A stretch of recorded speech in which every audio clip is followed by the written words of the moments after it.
few minutes. Seriously, right away.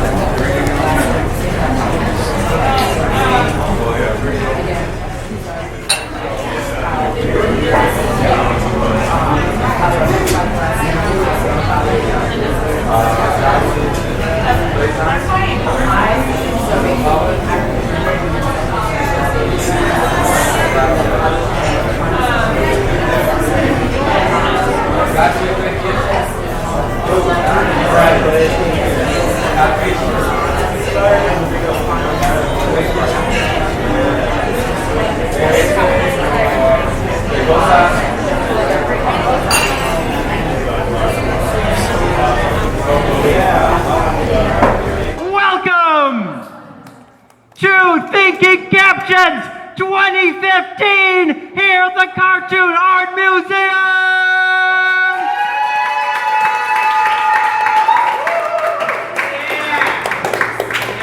Number one rule, always read the plaque. Okay, anyway, I'd like to read a story from one of my rusty stapled issues of Murder Can Be Fun about the story behind one of my favorite plaques. It's in Boston and it commemorates the Great Boston Molasses Flood. January 15th, 1919 began as just another day at the Purity Distilling Company in Boston. On the waterfront of the North End, it received boatloads of raw molasses from Cuba and the West Indies. The molasses was stored in a tank until it could be pumped into rail cars and shipped to the company's Cambridge distillery, where it would be made into industrial-grade alcohol. This tank was a centerpiece of the facility, a riveted steel plate monster towering 50 feet above the harbor. It could hold almost 2.5 million gallons of molasses. That day, it was almost full. Company records indicate the tank was holding 2.3 million gallons of the sweet liquid, weighing some 27 million pounds. Although clouds covered the sky, it was warm, at least for a Boston January. The mercury was standing at an apocryphal temperature of 44 degrees when it happened. At 12:41, with no warning at all, two bottom rows of plates on the tank ruptured. Such was the force of the failure that huge chunks of the heavy steel plates were sent flying like shrapnel. Chunks were found as far as 200 feet away from the tank. Several hit columns supporting the nearby elevated railroad, and they sheared off one support and caused several sections of the track to fall to the ground. But the real damage was done by the molasses. A 20-foot-high tidal wave of sticky brown goo hurtling through the unsuspecting streets of the neighborhood at a very unmolasses-like speed of 35 miles per hour. Perhaps the first to spot the wave and live to tell the tale was a conductor of an L train rounding a curve. All I could see was molasses rushing towards me, the shaken motorman told the papers. He was one of the lucky ones. He was able to stop his train and avoid being inundated beneath the torrent. Ground-level residents were not so fortunate. Many were tales of tragedy and near escapes. One boxer woke up in the third-floor bedroom to discover his room 3 feet deep in molasses. His mother, trapped downstairs, would drown. The flood nearly filled the local firehouse. One of the trapped firemen recalled, "We bumped our heads on the floor above our heads, trying to keep our noses and mouths above the fluid." One of them also would drown. The molasses tore many of the small wooden frame buildings in the neighborhood from their foundations. They bobbed like corks on the surface of the eerily silent torrent. Other buildings were simply smashed to kindling by the molasses' massive momentum. The novel catastrophe in total would destroy 14 buildings and kill 21 people. Most of the flood's victims suffered the novel fate of drowning in molasses. And then after the flood, there was a mess. And what a mess it was. The neighborhood was a sea of molasses. A thick layer of sticky brown goo covered the ground, the buildings, and any human or animal unlucky enough to be caught in its wake. One reporter wrote, "Once the molasses smeared a head, human or animal, there was no sloughing off the sticky mess. To attempt to wipe it with the hands was only to make it worse." The residue had a grasp like quicksand. Would-be Samaritans, wading into the mucky molasses to free some trapped soul, would find themselves ensnared. Trapped horses were hopeless and could only be shot on the spot. It wasn't until mid-afternoon that the molasses level had gone down enough for most people to free themselves. And when they got home, the only way they could get their clothes off was to cut them off. The aftermath was described accurately as the biggest mess since the Augean stables. There's no precedent for cleaning up a molasses spill of this magnitude. It took rescuers a week just to recover all the bodies. Every basement and sewer in the area was brimming with molasses and had to be laboriously pumped and rinsed into the harbor. a process that took months and turned the waters of Boston Harbor brown. A molasses stench permeated the neighborhood for weeks, and survivors and spectators succeeded in tracking molasses throughout the metro area. Sticky trolley seats were reported as far afield as Worcester, some 45 miles away. Purity's defense against the ensuing lawsuits, and you can bet that there were lawsuits, was that molasses flood was no accident, it was sabotage. They'd been having some labor problems in the months prior to the flood, and they claimed that posters threatening company property had appeared on the light poles and fences of the neighborhood. With a straight face, they claimed persons unknown had fabricated a heavy bomb, equipped it with a waterproof fuse, and slipped it into the tank. It sounded good. It was technically feasible, although the thought of terrorists designing such a bomb is pretty silly. But they were in the heart of Sacco and Vanzetti country. In the popular imagination, mustachioed bomb-throwing anarchists lurked on every corner. However, government officials took a dim view of Purity's claim and stuck to a more orthodox theory. The Massachusetts Fire Prevention Commissioner report blamed the accident on the tank's structural deficiencies. 4.5 years of litigation and 40,000 pages of transcript followed. The judge who oversaw the process could only take faith in the fact that one half of the inspectors testifying before him were wrong. And when he made his final decision, he pointed out that even the experts that had testified on behalf of Purity admitted that they themselves would not have designed the tank that way. And ultimately, the decision went against Purity. Apparently, no one had bothered to check the plans, and the tank had been built with steel plates thinner than it specified. Purity wound up paying $1 million in damage claims, and for once, the anarchists were exonerated. Thank you.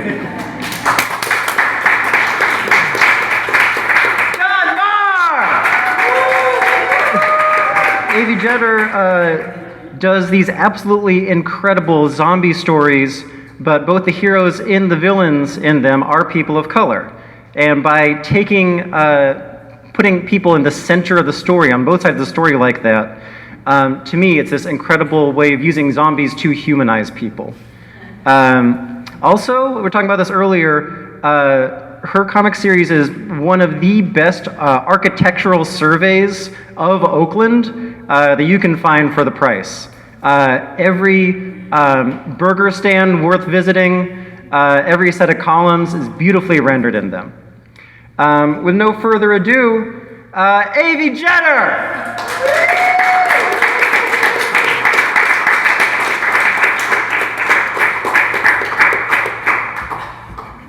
Hello. I write the comic book Nothing Good Ever Happens at 4 a.m. It's a zombie horror story based in Oakland, California. Like he said, it's really just a great opportunity to draw all the awesome places in Oakland. The story centers around 4 main characters, Zucci, DJ, Dre, and Chan. And so the first issue really introduces you to the characters and kind of tells a little bit of their backstory. So tonight I'll read just a little bit from their characters. The first one is Dre. You see, it all started out as just another Saturday. DJ was taking his brother Junebug to play in the park. Zucci was on his way to work after meeting up with me downtown. My homegirl Chan was texting me to see if I was still coming over to play Tech Fighter, and I was at the library as usual, working on an extra credit assignment for an AP history class. Oh, who am I? I'm Dre, or Drayton Gray Samuels III. Suave, debonair, handsome, 16-year-old American history buff, varsity baseball player, only child, and all-around great guy. And this is my journal of events since all hell broke loose. But more about that later. The next character is Chan. It's Chandra, or Chan for short.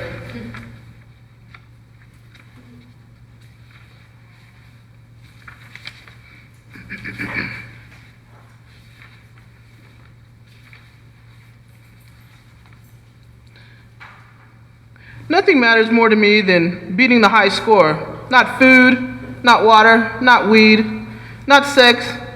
Well, okay, maybe the weed. Oh, and maybe beating the whole damn system. The game. It's all about beating the game. I love that shit. Winning, beating the game into submission, staying up with my friends and just having fun. Since I graduated high school last year, my mom expects me to work or something, or go to school. Well, fuck that. It's just me and my mom and sometimes my cousin Loose Change. And sometimes my best friend Z. I barely see my mom. She works so hard. Some weeks I don't see her enough to know if she's dead or alive. And did I mention I love Mountain Dew, Pixie Sticks, ranch flavored Doritos, and pink poppers? I'm not sure what's in pink poppers, but never feed them to your pet rabbit.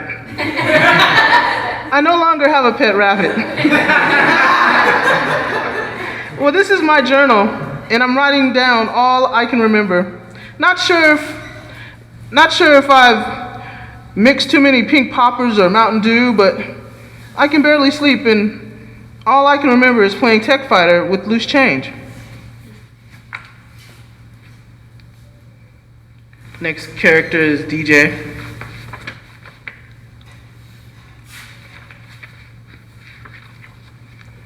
You can always find me in one of two places: at the park with Junebug, my little brother, or by the lake playing basketball. Some people call me Minister X or Reverend because I like to pray. I go to mosque to pray, but what they don't know is sometimes if I clean up after, I can stay the night. Me and my brother. My name is David Jacobs, or DJ for short. My parents both died of AIDS when I was 9 and my brother was 3. I'm 18 now and he's all I have. This is my journal of what happened on Saturday at the park. The park just down the street from my girl Chan's house. The next character is Zuchi.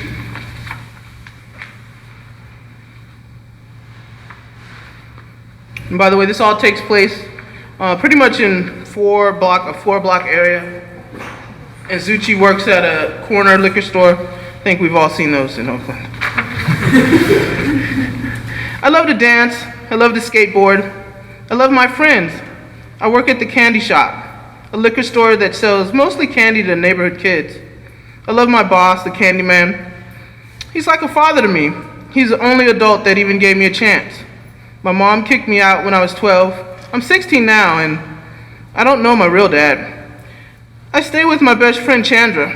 Okay, some people say I'm a runaway, but I'm just me. Zachariah Emerson Donahue, but you can call me Zuchi. Skateboard kid who works at the candy shop, who loves to turf and skate. This is me writing down what happened when my already out of control life gets just a little bit more out of control. The comic book kind of evolved in that was issue number 1. Issue number 2 evolved into sort of a opportunity for me to create a more, personal life story, and Chandra kind of came to the forefront. I really didn't plan on making her a heroine, but she sort of became one in issue number 2. So I'll read just a little bit from issue number 2.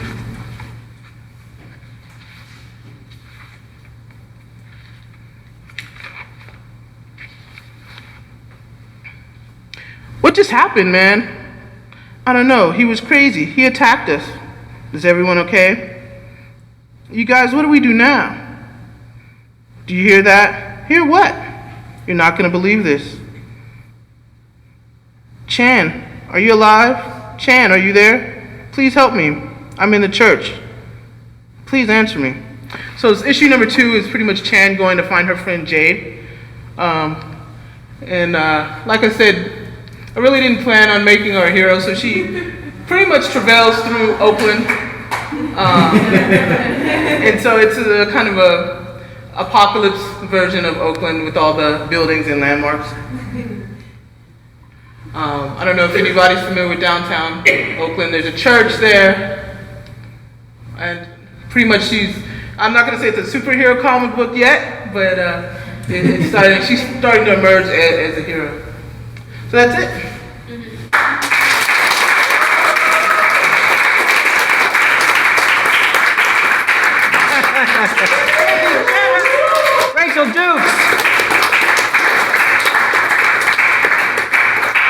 Lumberjane's over the garden wall. She's got her own comic, Frankie Comics, illustrated here. Hey guys. I work on Garfield and other properties by Boom Studios. I'm a freelance cartoonist. I also do my own work. The internet likes Frankie Comics best, so that's what I'm presenting here tonight. If you come out to the show on Sunday, I'll have the first 3 issues of Frankie Comics there, so you can read more if you want. How much Garfield stuff will you have? I only have one of the Garfield issues with me. It's issue 23, and I drew a 10-page backup story about Garfield having a crush on a lady neighborhood cat, and he goes on a series of trials to try and woo her. I guess I'll just read everything. Unless Avi or Autumn want to come read with me. Okay.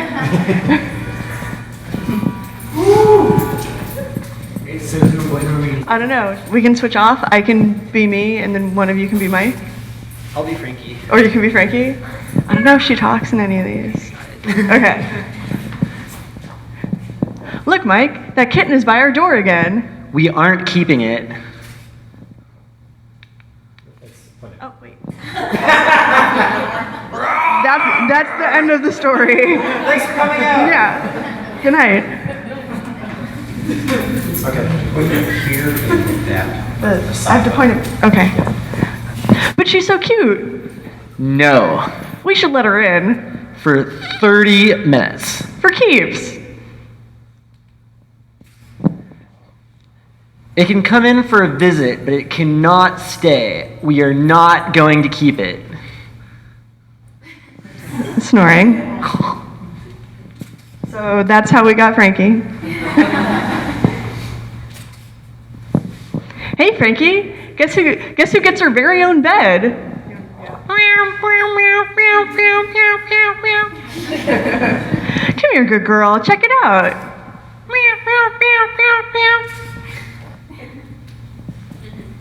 Execution.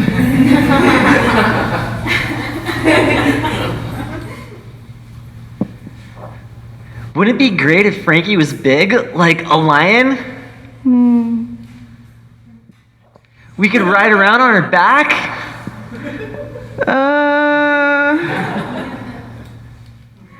I don't think that would end well.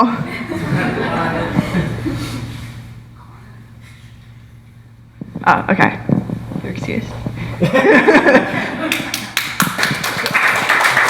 have one more for you guys, and you might have seen this on the internet already. So sorry if this is a repeat. But I present to you guys Life with and Without a Cat. Urinating with a cat.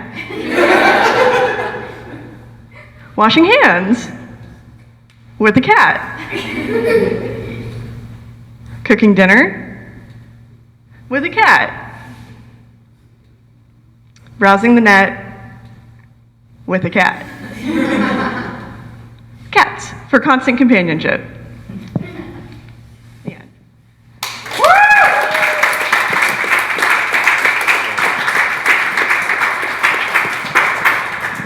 Rachel Dukes and friends!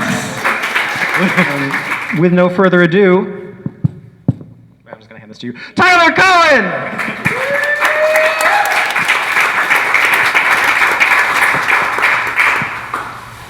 I should mention I have 2 kind of voices. One is my Mama Pants stories. The other is my Primazons, and the Primazon story is silent. So you'll just have to add your own soundtrack in your head. But this one, I will add the soundtrack to. We don't care, we're driving Cadillacs in our dreams, and we'll never be royals. You can call me Queen Bee, let me live that fantasy. Pop culture is like cupcakes. They sure are pretty. Sometimes the cake is too sweet. So tempting. Sometimes the frosting is gross. Too many and you might feel funky. Eaten too frequently, a slow, sure poison. No Disney princess in our home. Grandparents were duly notified. Year 7, the P word has not gone away despite our best efforts. I'm a fairy princess. Witch princess. Zombie princess. Mom, I'm sorry, I'm just into princess stuff again. Mama Pants in Ashkenazi. Mom, you have a beak. She has a nubbin.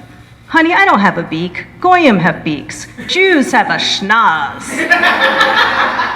My daughter is a little obsessed with my nose. Nose! Mom's nose is red like a rose. Funny nose. I regret ever playing I've Got Your Nose. If you paint it red, you'd look like a clown.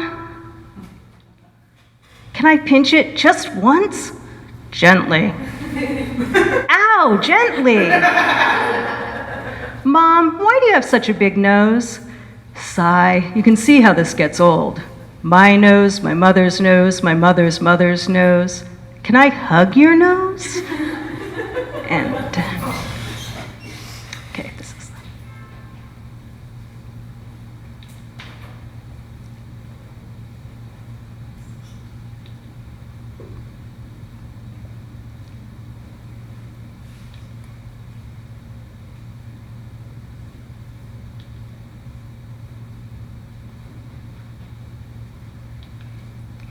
What is this music? You like it? Yes, what are you playing? AWOL live at the Ministry of Sound. I met Freeman when both of us worked in the graphics lab at a community college. He had just returned from a semester abroad. In London, he had discovered jungle. Jungle mixed reggae, acid house, and R&B, and evolved to become its own kind of music. There was no one way to dance to jungle. Mama Pants in mixed. Both of us were experienced with being neither one thing nor another, both, other, bisexual, biracial. We shared an artist dream and understood each other's artistic language. We got each other's sense of humor and could talk for hours. You guys talk too much. Still do. Rant, rant, rant, rant, rant. I've got a light purple body and dark purple and light blue hair and my hoofs are purple. What do you look like if you're a pony?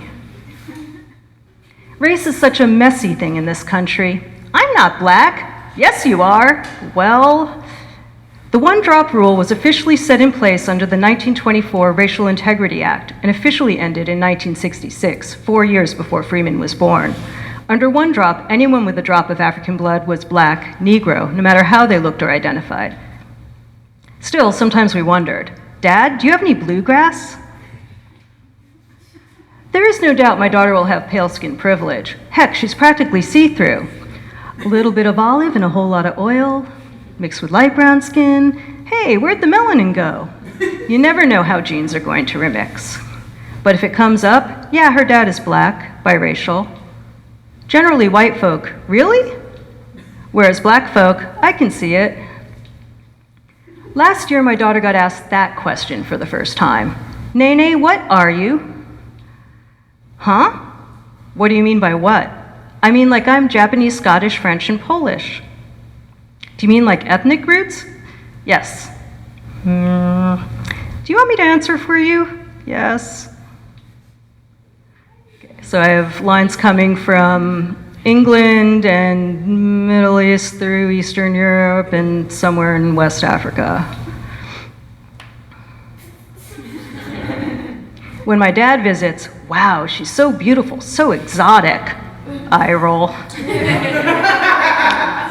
One day when Nene's paternal grandfather was visiting, they got ahead of us in the crowd.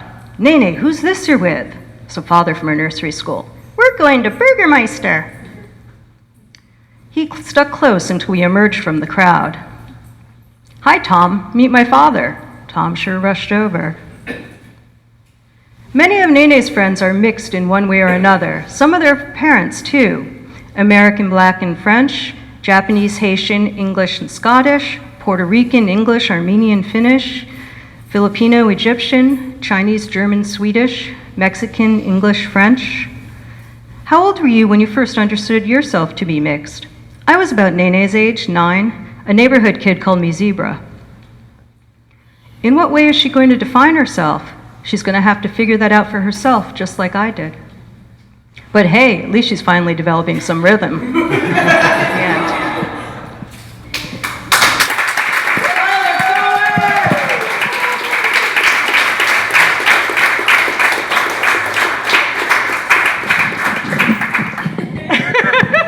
Thank you. Hi, everybody. Oh my God, this is like crazy because this is like my nerdiest dream come true to be here at Cartoon Art Museum and to share this wonderful zine with everybody here, with like some of my dopest friends and just people I admire from afar via internet space. So I wanted to share this zine tonight because this is the very first zine I ever made with my homegirl Brenda, the woman who's right over here. I feel like I wanted to share this zine over in this space because I feel like we're just like the Juno Diaz and Jaime Hernandez from Los Bros. Like we're like that. We're like the female version of that duo, right? So this is called Singing the Blues. Esa que te sirve. I guess I gotta point it. Okay. Cool. This is for every woman who has practiced the sacred ritual of sacrifice in order to provide and in order to survive. Before I begin reading, just because the writer is here, I wanted to ask you, Brenda Montaño, if you want to join me up here to read the zine together. Yeah. So this is Brenda Montaño, the writer of Esa que te sirve.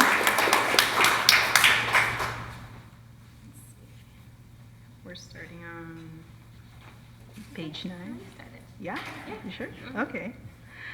All right. I come from a legacy of waitresses. We began at Sizzler, you know, the fanciest place in suburban towns with all that all-you-can-eat shrimp plato. Tia Chia was there first, and her waitress homegirls became frequents at our family parties.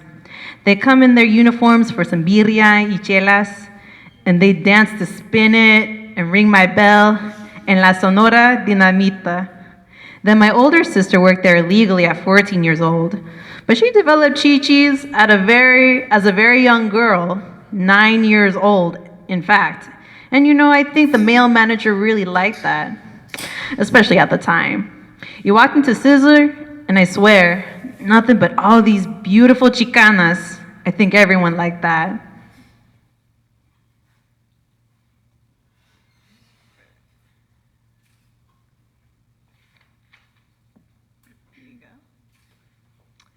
I remember my tia and my sister back then, so beautiful with their big black hair held up in clips and pens and those big scrunchies, not ligas, thick black and white scrunchies from the swap meet. Their fingers would glisten with perfect hygienic fingernails. They sneak all the kids in sometimes when it was busy. That way no one would notice. Any one of us who looked below 10 years old would run past the line and straight to the back room. There we go. Sorry, I'm still analog. I'll read that again. They sneak all the kids in sometimes when it was busy. That way no one would notice. Any one of us who looked below 10 years old would run past the line and straight to the back room. We wait until my tia or my sister or one of their homegirls would come back there with a ton of plates so that we kids could tear up that salad bar. Clam chowder, dinosaur chicken nuggets, all of those little stuffed corn things. Let me tell you though, this was just as illegal as my sister working at 14. Trust me, I know. I worked there too. I worked with my best friend, and it was always the best thing working alongside that mujer loca, that crazy woman. She cracked me up, and we'd always be on that chisme tip. Chisme's gossip. Talking about who got pregnant, who's next to be pregnant, and about Gustavo, the 30-year-old cook who would sleep with all the mujeres.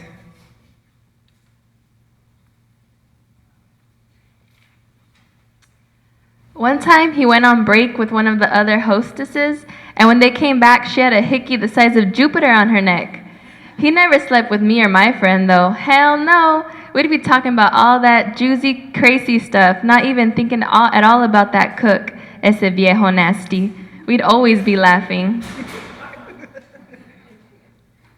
And I drew the hickey to make sure it looked like the planet Jupiter.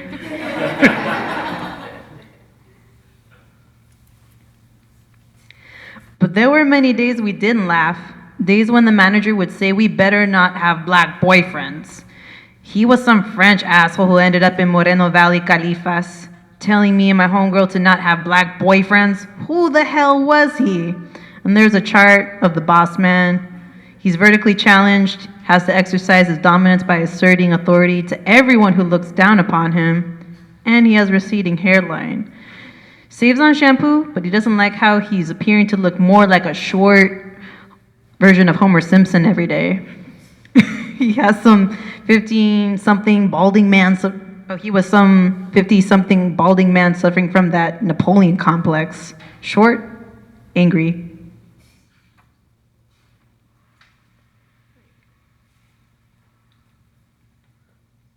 Trying to conquer the people beneath him, the waitresses of Sizzler in Moreno Valley, the one off Sunnymead Boulevard, esa calle that lead to barren fields and boulders the size of small houses.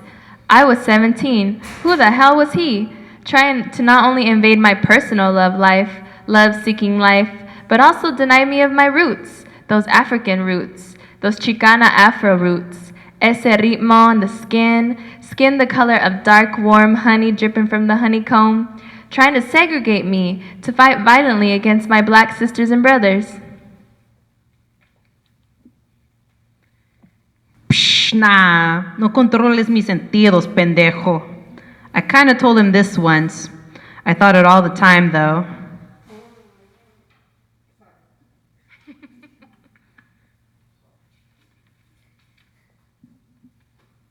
Point is, I'm 29 now and back on that waitress thing, but in San Francisco. This city is supposed to be all great, but for real, it ain't that different. The owner at the place I work at now is some guy with a mushroom cheeseburger named after him. He walks in the place with cowboy boots on, hair down to his shoulders, sunglasses on, or I suppose they're tinted prescription glasses, whatever. He doesn't pay the employees what they should be getting paid. He doesn't pay to fix the machines that are forever breaking down, leaving us to deal with the mess. One time, we couldn't even deep fry anything because the machine broke, and in walks Benjamin Bratt. That's right, Benjamin Bratt. You ever heard of him? He's one fine-looking brown man. Maybe he's Filipino or Navajo or Mexican. I don't know. He came in blood out, and also in La Misión. La Misión was set in the Mission District. One time a mom told me her 17-year-old son was facing a life sentence for being in a gang, and that the police follow her home and that they park in front of her house. They even park in front of her mom's house. Man, who the hell was this judge to take away this mama's youngest son? Like they ain't human. Like she doesn't love him or something.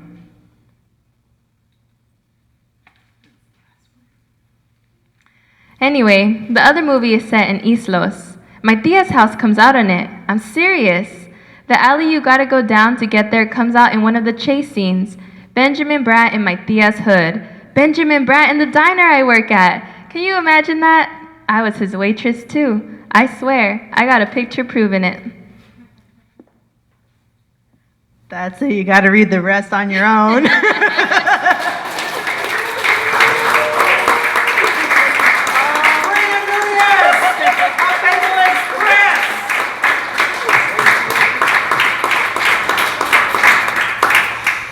My day job, I work at DreamWorks Animation. I'm a storyboard artist on a project that I can't say the name of yet. But before that, I was working at Nickelodeon on a show called Harvey Beaks, which I think is super cute. Before that, I was writing for a Frederator internet show called Bee and Puppy Cat, and then I also did some work for Adventure Time, and that was fun. Hi, how successful was the Bee and Puppy Cat Kickstarter? I came here in an Escalade.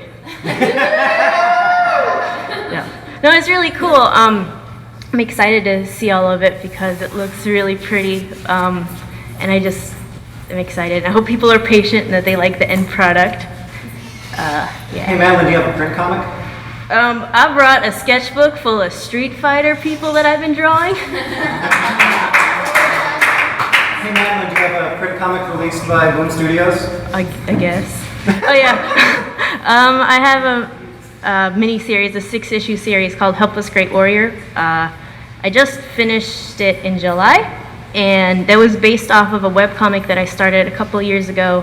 And then I went to SPX, which is a small press expo in Washington, D.C., and then the editor, Shannon Waters, came by and picked it up. And she was like, what is this? And I was like, hey, yeah, I'll explain it to you. And so then a year or two after. Oh, you ready? One last question. Who designed that excellent poster that we had this year? Cool girl. Yeah. Bear, bird, and stag were arguing in the forest. And other stories. Wait, that's me. Okay. Long ago, when animals could speak, bear, bird, and stag were arguing in the forest. Forest witch. She's got a great butt. We seek your wisdom.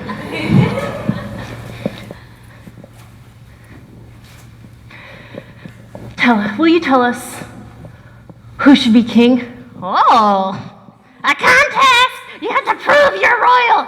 Bring me the most royal thing, then we will see.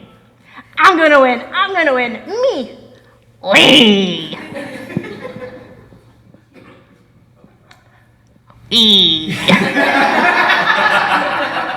We have returned. What did you bring? I will go first. I bring you a royal robe made from my finest feathers. I painfully plucked each one. Oh. And laid them out in a beautiful pattern. And carefully sewed it together. A robe brings dignity and grace to the future king. I sacrifice my own beauty for the good of the forest. I think this selflessness proves that I am worthy to be king. Stop that. My turn. I bring you a crown crafted from my very own antlers. I shed them and made them more magnificent by sculpting them into a grander beauty. My antlers represent the power and might of a king, and the flowers, the grace and kindness of a king. And also they are pretty and I like them. My antlers that protected me will now protect the king, which will be me.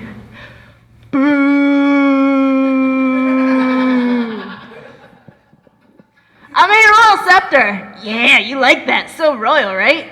I made the holy part out of the topmost branch of the oldest tree in the forest. And then...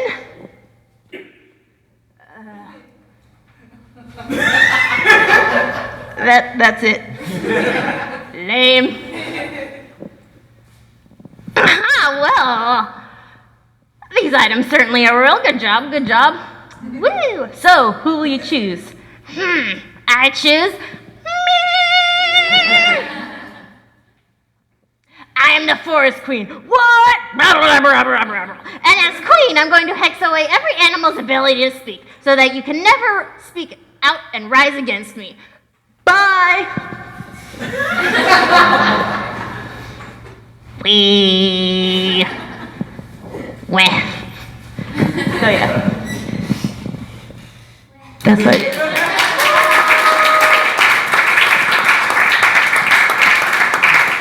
But you can buy this as a, there's like, I think 3 or 4 more different stories in here, and you... Do you want to do one more? We got time.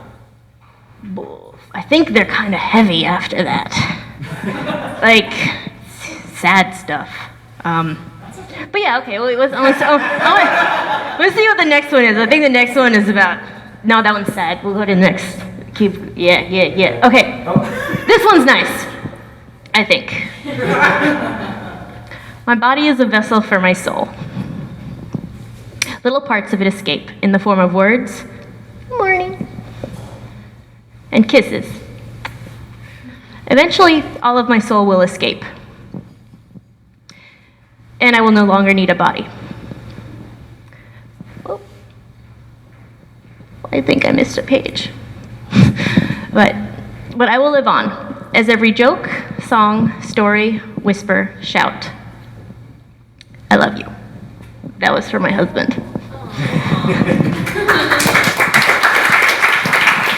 Don't clap for him. He didn't come with me this weekend.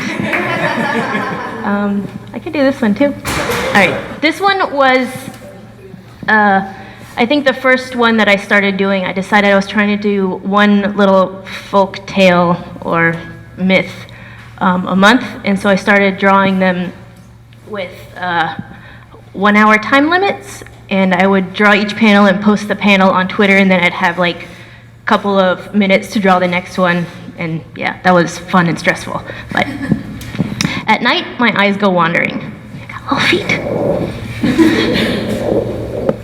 They do things I'll never do.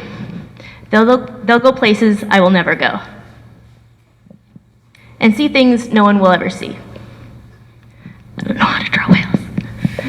Despite the amazing things they see, they'll always come home and show me the things they saw. They call it dreams. The end.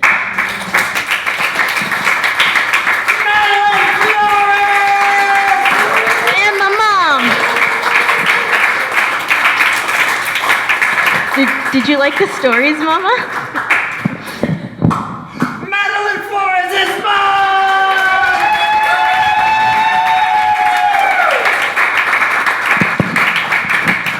I don't. Oh. Please buy it online on retrofitcomics.com.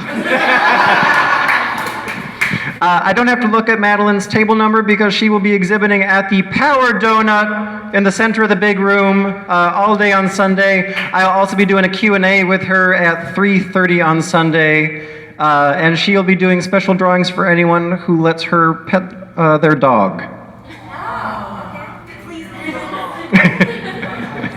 I like that no one was like, oh, that's a funny joke. Everyone was like, oh, great. I'm going to go steal a dog. Ladies and gentlemen, that brings us to the end of our event tonight. Thank you so much to everyone for coming out tonight. Thank you to the volunteers, Solitaire for filming there in the back, Greg for making sure no one kicks this thing over. And thank you very much to the entire staff at the Cartoon Art Museum for hosting us. We are so grateful to be part of this space, and we will see you tomorrow. Oh, hang on one second. Avi, can you come up here one more second? Speaking of events that are coming up, Avi is actually organizing her own zine event tomorrow because we weren't good enough for her. Can you tell us about Oakland Creates, where it's happening, when it is, what it is? Oakland Creates is a comic book, zine, and art show pop-up. We're going to do them hopefully every 6 months, probably be more like a year. But they're fabulous drawing demo, painting demo, printmaking demos. You can come sketch the models. There's going to be about 8 to 10 vendors. It's at 755 East 10th Street. I have postcards if you need the location and a map. I guess I'll put them in the back for people to grab. But please come out, check us all out if you're going to be in the East Bay tomorrow. Thank you. What time is it? It's, 12 to 5, 12 noon to 5 p.m.